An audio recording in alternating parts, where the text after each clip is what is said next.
You okay? You need a minute? Cool. Okay.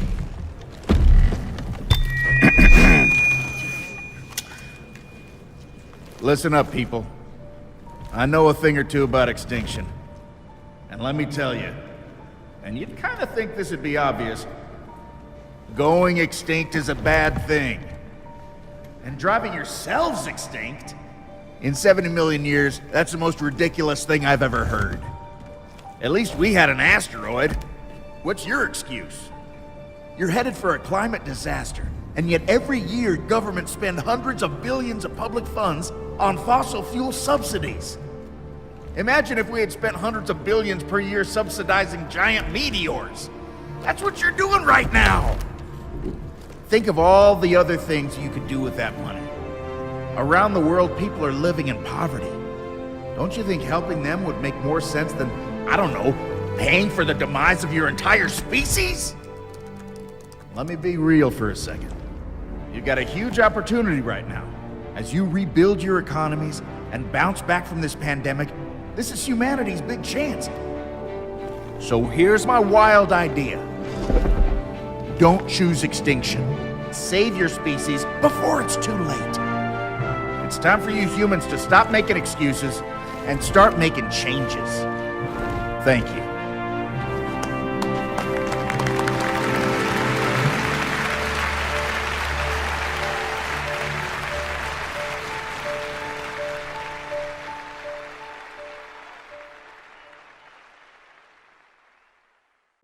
Esteemed guests, honorable delegates, student officers, and MUN directors, welcome to the opening ceremonies for the second THIMUN The Hague online conference. My name is Jasmine Pereira, and I am the president of all committees for the THIMUN 2022 conference. I'm a senior at the International School of Tanganyika, and the THIMUN conference has been a staple in my high school experience, and so this being my fourth and final THIMUN conference is expectedly rather bittersweet. Yet, I hope it turns out to be the best one yet for all of us here this week, and a great experience for everyone participating for the first time, despite taking place online. It is my honor to serve as the Master of Ceremonies for today's opening session. In accordance with the tradition of the United Nations opening ceremonies, I ask you to please join me for a moment of silence in memory of those who have died of both natural and unnatural causes.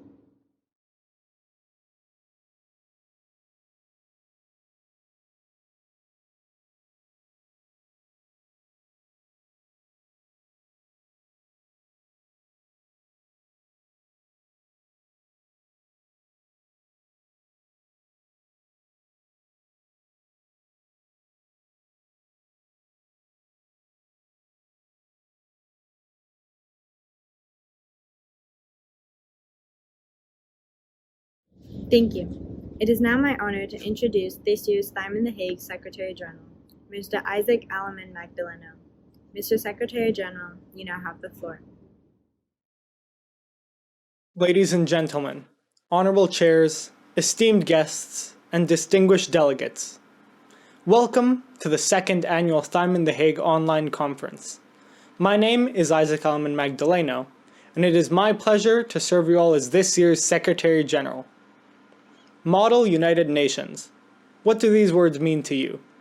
To some, they may be words of excitement, a time to meet other people, debate, and learn more about the world we live in. To others, it is a words of inspiration, a spark of hope for our future generations to rise up and solve the problems of today. MUN gives us the opportunity to work together, regardless of our countries of origin, in order to make sure that the world is a better place for everybody. This is the magic of MUN and THIMUN. Online or not, you are what makes this conference possible. The chairs, the delegates, the speakers, and everybody involved. I look forward to see the debate that will be coming throughout the next week, and I'm excited to see the solutions that will come of this. The THIMUN Foundation's mission has always been to foster collaborative, solution-oriented discussion to important global issues by instilling a lifelong passion in youth and become more responsible global citizens. Through their work to make this conference possible, delegates have been given the stepping stones to becoming those citizens of the future, the ability to guide us to the brightest future we can hope for. Now, one of the many reasons we're here is to strive for that future. We've grown up seeing conflict throughout different countries, be it political, economical, humanitarian, or environmental. Though the present is constantly in struggle for peace and prosperity, that doesn't mean the future will be the same.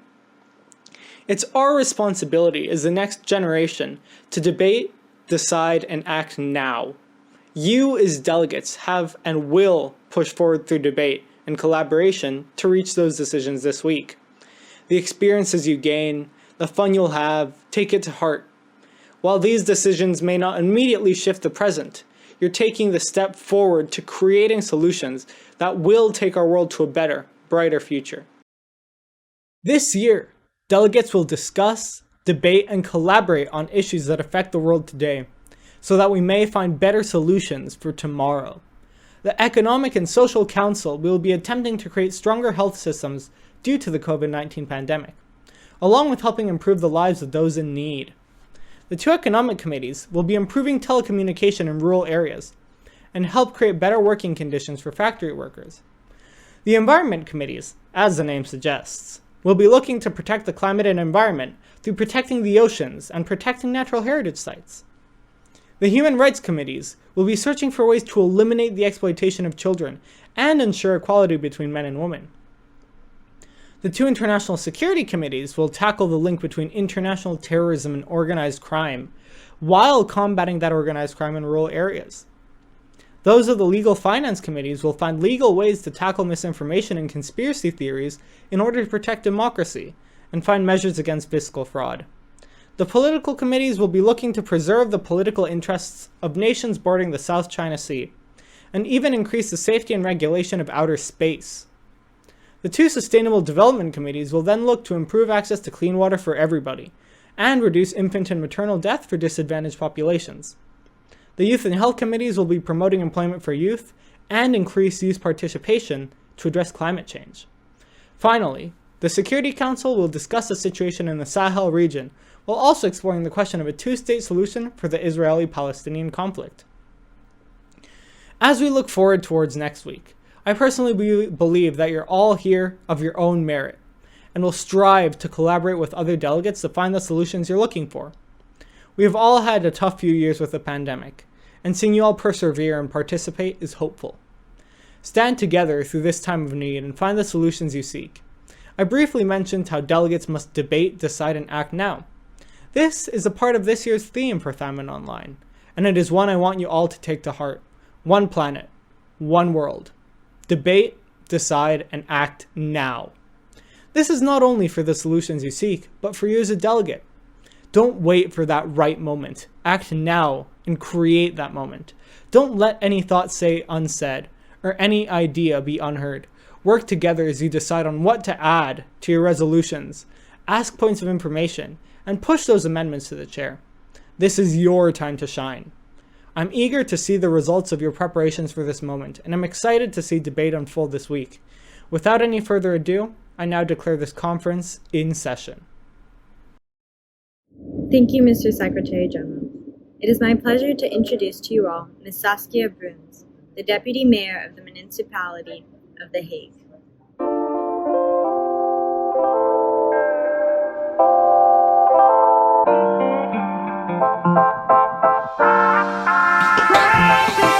Hello everyone, a very warm welcome to you all to the second online edition of The Hague International Model United Nations. My name is Saskia Bruns and I'm the Deputy Mayor of The Hague, the International City of Peace and Justice, where I hold the portfolio for economic and international affairs. This coming week for you is all about practicing the necessary skills for international diplomatic exchange in a realistic setting, where you will get to practice skills such as lobbying, negotiating, forming alliances, debating and concluding agreements. The theme of this digital conference is One Planet, One World. Debate, decide, act now.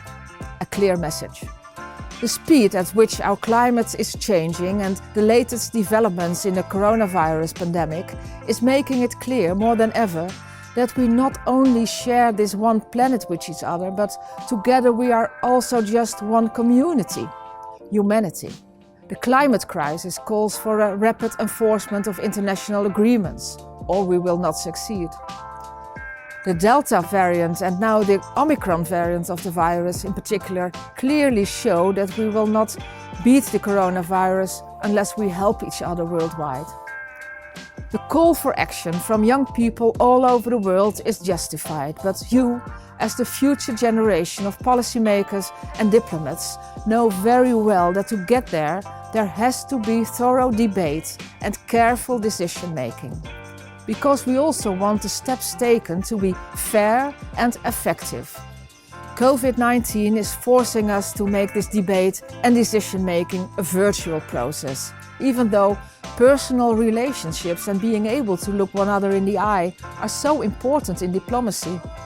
That will largely return once the virus is more under control, but perhaps not entirely. For the second time, you are the pioneers in how to work in this new reality. The Peace Palace has stood in The Hague for more than a century. There you find the International Court of Justice and the Permanent Court of Arbitration. The presence of these bodies attracts many other international and non-governmental organizations. The Hague is delighted to have these international bodies here, which makes our city an excellent place to study international law, international relations, peace and security or globalization.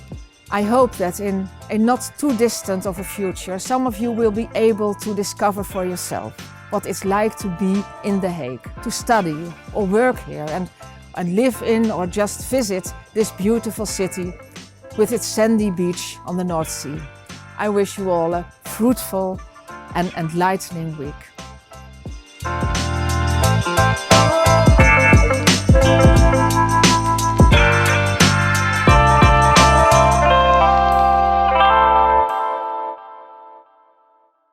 Thank you. During the THIMUN opening ceremonies, we often have musical performances from the choirs of several international schools in The Hague. It is my honor to introduce this year's choir from the American School of The Hague.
Thank you for that wonderful performance. It is now my honor to introduce the chair of the THIMUN Foundation, Mr. Elaine Meidinger. Mr. Meidinger, you now have the floor. Madam President of all committees, Mr. Secretary General, dear guests, fellow MUN directors, honorable student officers, delegates, and administrative staff. Welcome to our 54th THIMUN Conference and second THIMUN The Hague online conference. Behind the scenes of this conference, several people have helped and contributed. It is my duty and honor to thank them. First, my fellow THIMUN office and board members, Executive Managing Director Esmeralda van der Hout, Conference Manager Tanya Kaiser, and Eric Adler, Carol Berenbaum, Kenny Favier, and Peter Loy. Then, Angela Fidalgo, William Heher, and Walter Peterson. They are in charge of the approval panel, the preparation and the follow-up of the student officers, last the reading and correction of the reports. A special thanks to Saskia Bruines, Deputy Mayor of the Municipality of The Hague, and to John Abrahamson Ring, CEO of Inter IKEA Group. Mr. Abrahamson Ring will deliver after me the keynote speech. Last, I would like to thank Evaristo da Porta and Sebastian Lipp from Todos Media. These two gentlemen are in charge of all the technical aspects of this online conference, without whom THIMUN would not be possible. Can I be honest with you? I always find it difficult to write a speech, and I have to do it twice a year. One for the November conference in Singapore and one for the January conference in The Hague. Furthermore, my fellow board members insist that my speeches must be inspirational. I can tell you, it is not in my DNA to be inspirational. And I'm just a teacher trying to do the best he can for his students. But please, I'm not Martin Luther King. I will never be him, and I would not dare to compare my speeches and myself to what Dr. King wrote and delivered. The notion of inspiration is vital for all of us. We all need sources of inspiration in our lives. We can be inspired and motivated by words such as MLK's iconic "I have a dream" speech. Acts of bravery and courage can also inspire us, as can specific individuals who embody the values and goals we cherish and inspire to. Today, I would like to share with you some of my sources of inspiration. I can see inspiration in others, inspiration in the tone of their voice, inspiration in their body language, inspiration in the message they deliver. Let me provide you with some examples. From November 1st to 12th last, I tried to keep abreast of what was happening in Glasgow during the COP26. Thanks to the media, I could discover the slogan of the conference, uniting the world to tackle climate change. I could follow if the most polluting countries were willing to reduce their production of CO2. I could listen to the difficult situation of drought, flooding, rise of sea levels, melting of ice caps that other countries were facing. This year, on November 2nd, during the COP26, Prince William of England presented the Earthshot 2021 winners and finalists. For those of you that don't know, the Earthshot prize is centered around 5 Earth shots. Simple but ambitious goals for our planet, which, if achieved by 2030, will improve life for us all, for a generation to come.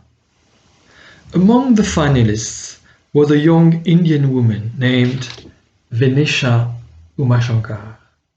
She was invited by Prince William to speak at a meeting discussing technology and innovation.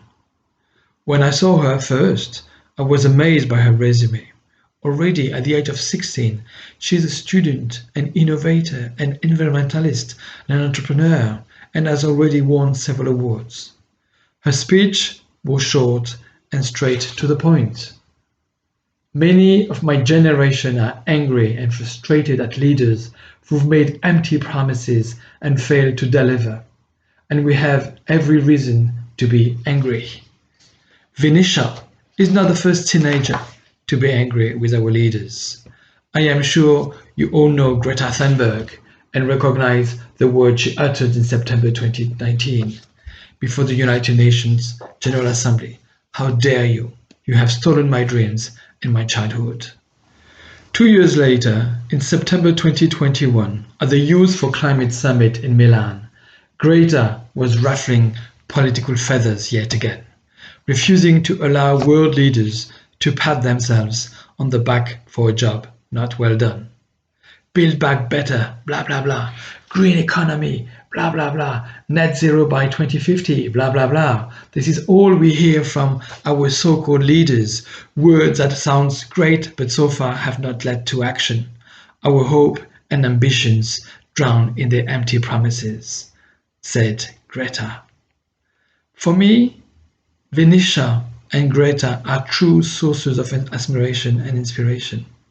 They are passionate young women, and please do not consider because I use the adjective young that I am trying to ridicule or patronize these truly remarkable individuals. Quite the contrary. I am in awe of their courage, their determination, their vision. At their age, I would never have dared to stand up and speak out as they both have done. I am of the opinion that they have created a new language, or at least a new way of public speaking. These young women do not use a politically correct language. They do not hide the truth behind honey-coated words or indecipherable numbers and statistics. They wear their anger and indignation on their sleeve. They see through and refuse to not tolerate bullshit. I am convinced that when promises and political programs are not respected, when the politically correct no longer works, the only viable option is to be politically incorrect. That is what Venetia and Greta are, and that is why they are truly inspirational. There are many other young people out there, all between the ages of 15 and 21, who are an inspiration to me. From left to right, Vladislav Kaim from Moldova, Paloma Costa from Brazil, Sofia Kiani from the United States, Ernest Gibson from Fiji, he called himself a climate warrior, Nizrin El Sahim from Sudan, Akana Sarang from India, and Nathan Metenier from France. They all participated in the same Milan Youth for Climate Summit as Greta Thunberg. Thanks to Secretary General Antonio Guterres, they were all part of the UN Youth Advisory Group on Climate Change.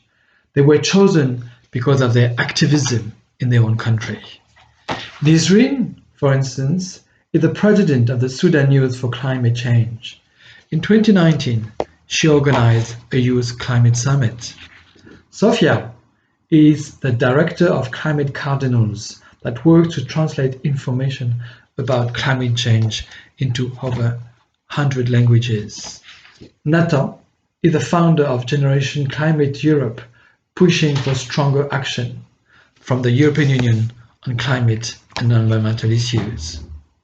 A few more names: Gavita Gulati from India, Autumn Peltier, a Native American from Canada, and Riva Tulpule, a young Indian woman living in Dubai. Gavita created Why Waste, focusing on water conservation. She learned that 14 million liters of water are wasted every year in India, from the amount people leave behind in cups in restaurants. Why Waste's work has reached 10 million people and more than 500,000 restaurants in India, and has helped save 6 million liters of water. Autumn is a water rights active advocate. In April 2019, she was appointed Chief Water Commissioner by the Anti-Shinabak Nation. For her activism, Autumn was nominated for the International Children's Peace Prize in 2017, 2018, and 2019. Riva began a campaign called We Care DBX. This campaign helped in recycling of 25 tons of electronic waste in the United Arab Emirates. She used social media and word of mouth to raise awareness. My list of names could go on and on. A lot of adults have no faith in the new generation. They think that today's youth are a bunch of mindless morons, all addicted to their mobile phones and video games. But they are wrong. Think about all the incredible, inspirational examples of youth I have shared with you today. They come from all over the world. They hail from different continents, but their goals are the same: to protect the world we live in as best as they can, to ensure that future generations can access the Earth's natural resources. So, there you have it, my top inspirational people for the Anthropocene. They inspire me and fill me with hope. The youth of today is the adult of tomorrow. The road ahead will be filled with obstacles, but as long as they are inspirational young people like those I mentioned, I have hope that humanity will make it. My one piece of advice to you is let yourself be inspired. Perhaps one of the people I mentioned today captured your imagination. That's what inspirational people do. They make you realize that, as cliche as it may sound, dreams can become a reality, that we all have it in us to be inspirational. So if you were inspired or even just interested in one or more of the people I mentioned today, I encourage you to conduct your own research, find out more about them. Maybe you will be inspired to join one of their organizations or even create one of your own. The theme of THIMUN 2022 is unequivocal. One planet, one world, debate, decide, act now. Over the next few days, embody these words and inspire one another. Thank you. I wish you fruitful debates and constructive resolutions. I yield the floor to the President of all committees. Thank you, Mr. Meidinger. I now introduce our keynote speaker, Mr. John Abrahamson Ring, the CEO of the Inter-IKEA Group. John Abrahamson Ring started his IKEA career at IKEA Sweden in 1998, and various assignments followed. Among others, he held positions at IKEA China and IKEA Canada. He was also assistant to the IKEA founder, Ingvar Kamprad, for 4 years. In 2008, John left the IKEA business to become the CEO of a fashion brand, Philip IK, and later the CEO of a gardening brand, Plantagen. He rejoined IKEA when he started working for the Inter-IKEA Systems in 2017 and became CEO of Inter-IKEA Group in 2020. I am pleased to now call upon our keynote speaker. Hello, everyone. I am Jon Abrahamson Ring, and I am the CEO of Inter-IKEA Group. I am very honored to be your keynote speaker of this great event. I think it's a fantastic opportunity where you come together from many different parts of the world, you discuss very important topics, and I'm really looking forward to see what you can come up with during these 5 days that you have together. And we are very reliant upon you because, of course, you are the next generations of leaders. What am I passionate about? I'm very, very passionate about IKEA. And that is what I will talk about today. IKEA started in 1943 by Ingvar Kamprad, and it has been a great journey. We are today in 60+ markets. We have sales of more than 40 billion euro worldwide, and we help more than 400 million households and customers every year. And in those 400 million households, there lives approximately 1 billion people. So IKEA is big. But is it good to be big? Isn't big corporations evil? That you can easily perhaps think and hear. And of course, there are very good benefits of being smaller. You can be much more agile, you can be faster, you can be more local, you can be more relevant in that. And we are struggling with that sometimes at IKEA, for sure. But we believe that the size and being a bit bigger is actually something good. And it's mainly for two reasons. One is that we can have great impact. Of course, negatively. So it's very important to be very responsible in that, but also positively. If we do something good, it can have a very big positive impact for our customers, for IKEA, but also actually for the world around us. So that's one good thing with being big. The second good thing is that we have so many fantastic, beautiful minds and brains being IKEA fanatics every day. We have close to 230,000 IKEA co-workers under the brand of IKEA, but we have another 800,000 people working full-time in the supply chain helping IKEA to be successful. So these 1 million fantastic home furnishing IKEA fanatics is an enormous resource for us because we are big. But when you are big, should you not do everything then? Can you not do everything, and should you not do everything? And to be honest, there are very successful businesses that are like that are doing many, many things. You have different brands, you have commercial companies, etc. that are very successful at being very broad. Fantastic width in the offer. You can buy anything you need from a platform like Amazon or hypermarkets or discounters. In that. At IKEA, we are the opposite. We are enormously tracked here and one single-minded at IKEA. We only do one thing. We are fanatically passionate about life at home and home furnishing. We have been in the business of home furnishing for 78 years, and we have never diverted from that. We love sofas, tables, knives, children furniture. We love that. We cannot get enough of that, ever. And being that focused and combination with being quite big, we believe is an enormous strength for us. But if you're big, then can you be good? Is that even an equation that adds up in the world today? Again, yes, we believe so. We have the impact, we have enormous amount of resources, but we also feel that we are doing good every day.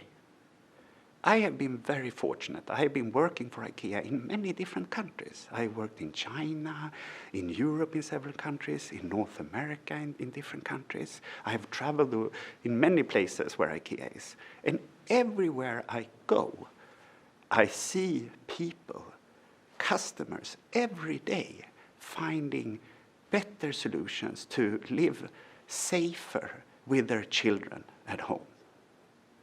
To find solutions how to organize your home. Organizing your home, or lack of ability to organize your home, is one of the main reasons why people don't like their home across the world. And if IKEA can help you with that, if IKEA can help you cook easier, more at home. Eat more at home. It's good. It's good for IKEA, but also for many, many people in this. So this, of course, is one good thing I believe that you can do as IKEA. A second thing is that we, of course, this 1 million people approximately that are working directly or indirectly for IKEA, we provide a safe and steady job for, where you can do hopefully things you want to do, you can develop, you can connect with other people that are equally, have the same interest and values in that.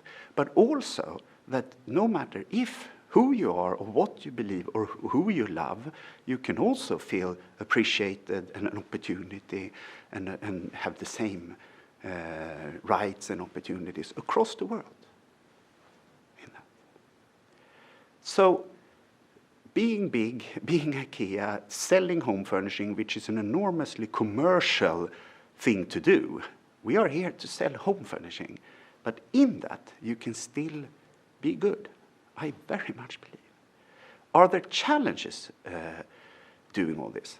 Absolutely. Enormous challenges across everything we do in all parts where we are. Securing that this is happening in a way so that it doesn't hurt someone or exploit or all these kind of social things and risks in that. Enormous responsibility that you have to work with every day trying to solve and mitigate in that. And then, of course, there is also big responsibility and impact on the climate that very much is on everyone's mind at this moment.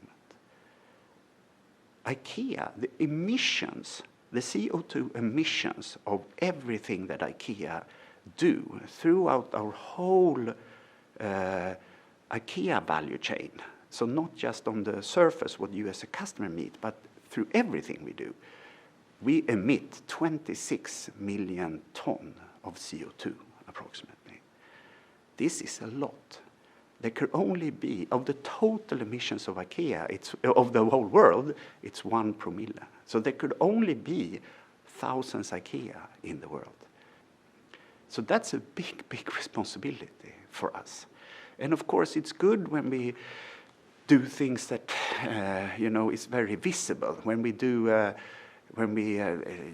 invest in, when we do electrical vehicles, when we do, solar panels, or we invest in other things, etc. That's very important and very good.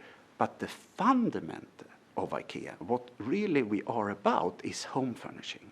And 90% of those 26 million tons comes from raw materials, production, distribution of these products, and when customers use the product and end of life of the product.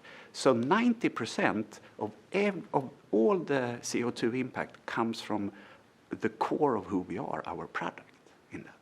So that we have to work with every day. How do we make that better and better? How do we find smarter solutions, get more from less? We innovate in constructions of boards, of how to utilize different fibers, etc. These are extremely important things. And you can say we take that all the way down to the tiniest, to the smallest details. And for IKEA to really be successful, help many more customers, and impact the world, if we could help solve or be part of solving recycled particle boards, as an example. Particle boards, 60% of everything IKEA sells is wood-based. 50% of that is board-based, you can say.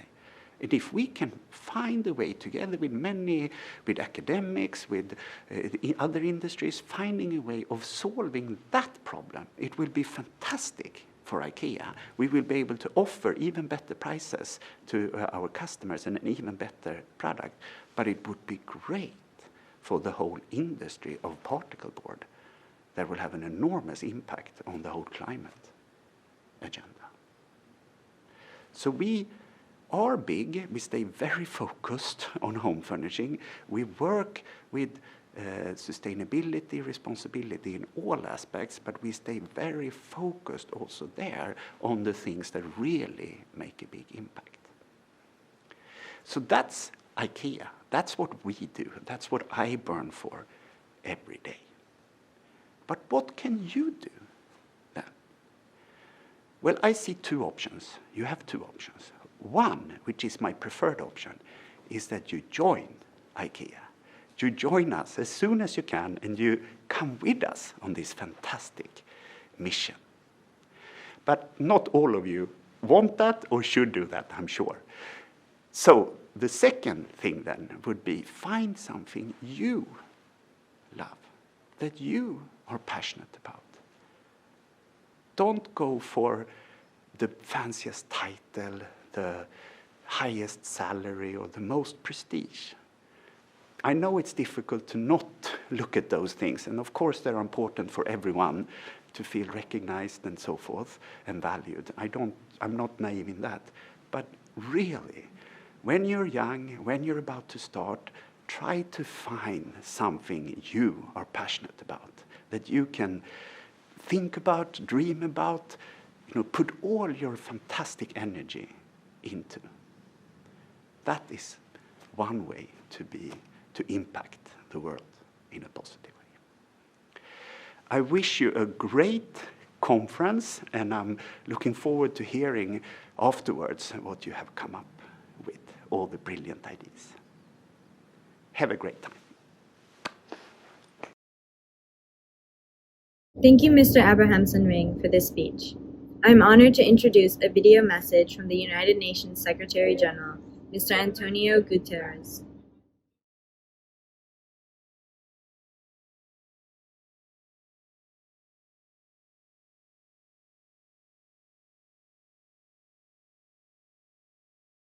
The world continues to face the all-encompassing COVID-19 pandemic, a health crisis, economic disaster, and human rights emergency rolled into one unprecedented challenge.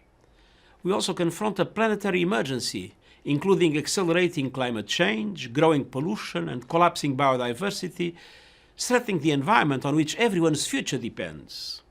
And we are witnessing an alarming spread of hatred and discrimination. In these trying times, I welcome your engagement in the Model United Nations. Young people today are spearheading movements for climate action, racial justice, gender equality, and so much more. You are connecting online and in the streets, showing the power of collective action. The pandemic has created a moment for change. Recovery is our chance to shape a better future, and the Sustainable Development Goals are our roadmap. The United Nations is committed to being your ally as we push to build a more sustainable and equitable world for people today and for generations to come. Thank you for your belief in the power of dialogue and cooperation to meet the tests of our time. I wish you a successful Model UN.